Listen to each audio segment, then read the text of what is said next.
Hey there, friends, and welcome back to another 3-Minute Thoughts. My name is Derek, and in the next 3 minutes, we're going to continue our pace of taking one chapter of the Bible every weekday morning as we go through the New Testament this year.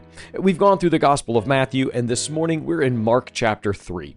Remember that none about this is a pressure to believe. It's simply a space to notice the story and to see where you fit into his overarching story. Let's take a look at Mark chapter 3. It's going to open with Jesus in the synagogue yet again.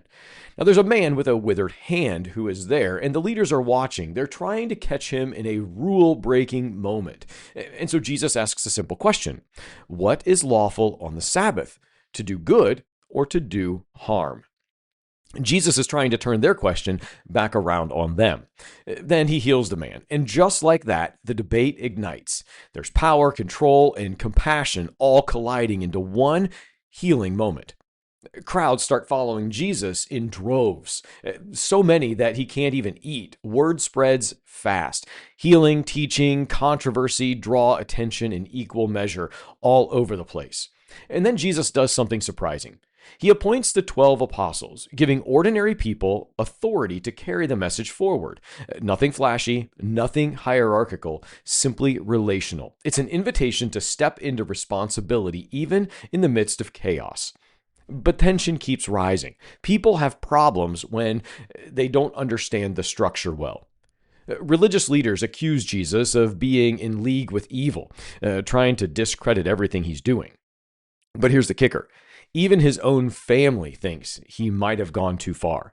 They step in to try to restrain him, but loyalty is tested in every direction. Jesus broadens the definition of family entirely within this chapter as well.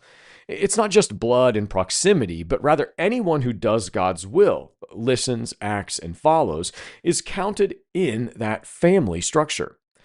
Authority and closeness, he says, are not inherited, rather they're chosen. Now there's a lot to get out of this chapter, and predominantly the part we want to focus on here today is this idea of the calling of the 12, appointing them for this authoritative work of ministry. As we look at this particular section, this idea of Jesus handing authority of ministry over, notice he doesn't say, get it together. He doesn't say, take a class. He doesn't say you have to have a certain amount of knowledge. Rather, he entrusts them with the message of the gospel, knowing it's not the man or woman who makes the gospel authoritative, but rather it's the gospel that makes man have authority. All right, so Mark chapter 3 reminds us that influence and controversy often grow together.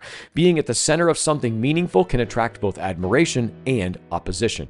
Thanks for taking these 3 minutes with me today. Be well, friends.